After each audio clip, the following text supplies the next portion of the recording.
League of Legends has a Bruiser problem.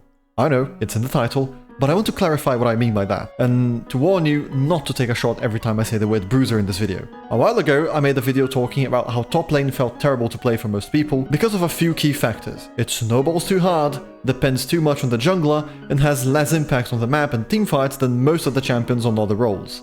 That, combined with the cheesy picks like Rengar, Akshan, Quinn, Rek'Sai and Malphite being strong, makes the experience of playing top lane absolutely awful. But this video isn't just a 2.0 version of that one.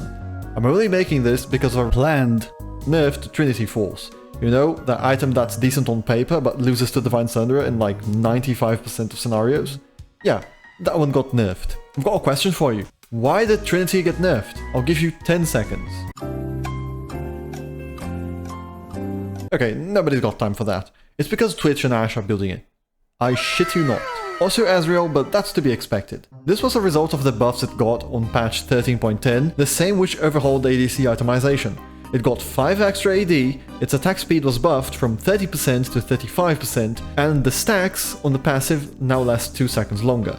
Now, the attack speed is being reverted to 30%, and its passive is getting nerfed from giving you a total of 20% extra base AD to 15% with 3 stacks instead of 5. Alright, we nerfed the item for ADCs, all is well. Oh.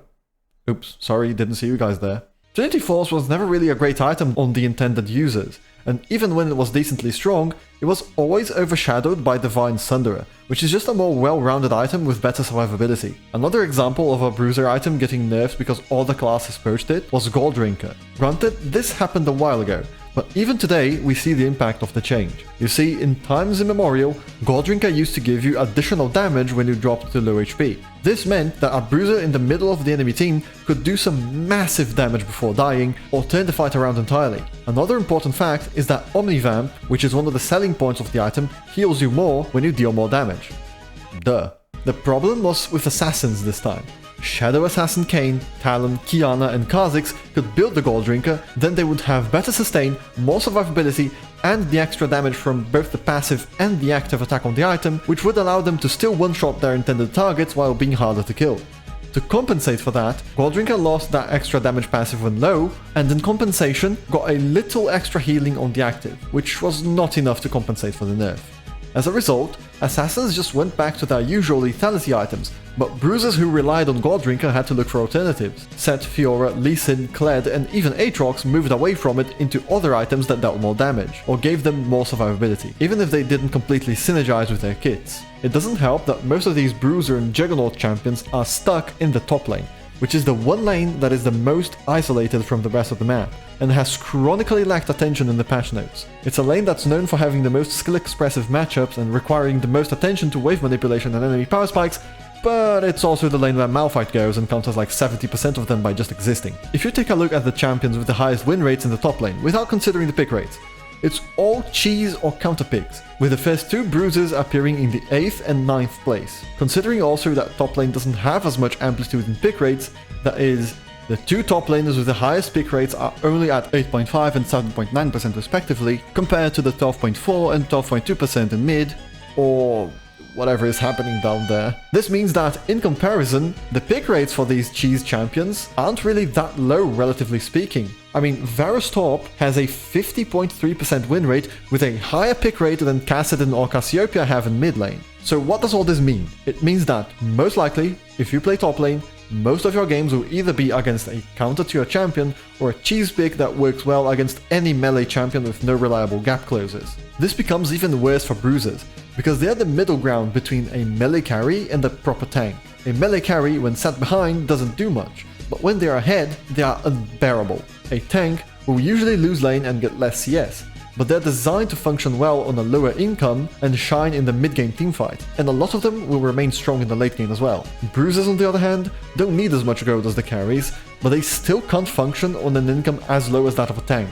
So when they're set behind, they still can't do much, and they don't have the kind of scaling that lets them cope with a 3-item power spike or something. Pick Aatrox, for example. He's a champion with a hard time against dashes, people can easily avoid his telegraphed Qs, he gets bullied by ranged champions, and doesn't have the damage to kill tanks very well. And then he falls off after 2 items.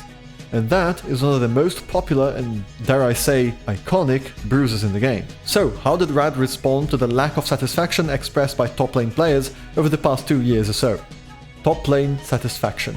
Just type it out on Google and you'll be bombarded with a myriad of posts wondering where the promised changes to top lane went. Like, I get it. I'm not a game designer, I'm not a developer, but did the guys in charge of that just leave to buy cigarettes or something? Even the next patch notes in the works, which was tested once in the PvE recently, the changes to top lane champions were pretty underwhelming compared to what's being expected from something called a top lane satisfaction update. One would expect something like an overhaul for Bruiser mythics, or at least more significant changes to stuff like Doran's shield, plating gold, jungle interference, and something to soften the blow of getting the Avengers showing up in your lane after you push it 1mm into the opposing side. Just something more substantial than a few buffs and nerfs to individual champions. But I think the main problem with Bruisers recently is something that I notice a lot when playing like Mage or certain tanks and supports. Bruisers, when ahead, are really damn oppressive. No wonder top laners hate each other, because whenever a Bruiser gets ahead, it's not like an assassin or a mage who's still squishy, or a tank who's more telegraphed and isn't designed to deal a lot of damage quickly. A fat Bruiser is hard to kill, can get a lot of tenacity from runes and merc treads, and will 100% kill you once they close the gap. And boy oh boy, do they close the gap. The Juggernauts are the worst at doing this, and yet in teamfight scenarios, if they decide to go for the enemy backline, the entire team has to put an effort into peeling them off and dealing with them. Otherwise, the ADC and the mage, or probably an enchanter, would just get chased out of the fight.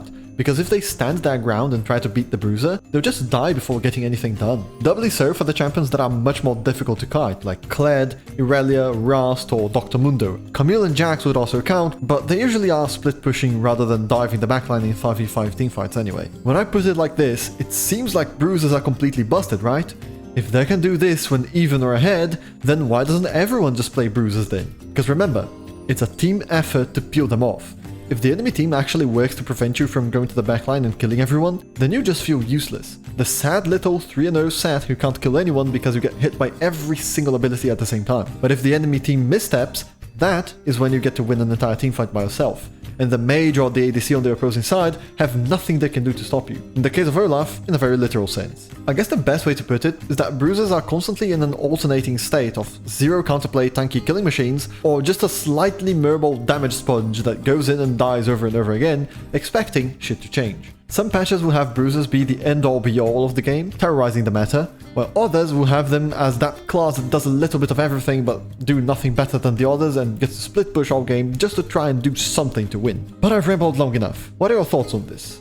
Do Bruisers in general need an overhaul to their kits and items to be in a healthy spot? Are they just fine as they are and it's the other classes and mechanics in the game that need some adjustments?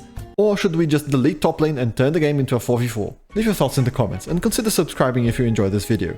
Another thing, just going off script, I just wanted to thank you all for the support on the mage itemization video. I put quite a bit of effort trying to make it as good as I could, and the reception has been phenomenal. So from this point on, I just want to try and make every video to be on that same level of quality or higher. Uploads may slow down a tad more than they already have, as you may have noticed, but that's because I want to deliver videos that are actually worth waiting for. Whether this video managed to hit the mark or not, I'll let you be the judge of that. It's a complicated topic and I'm not sure I managed to express my point with 100% clarity.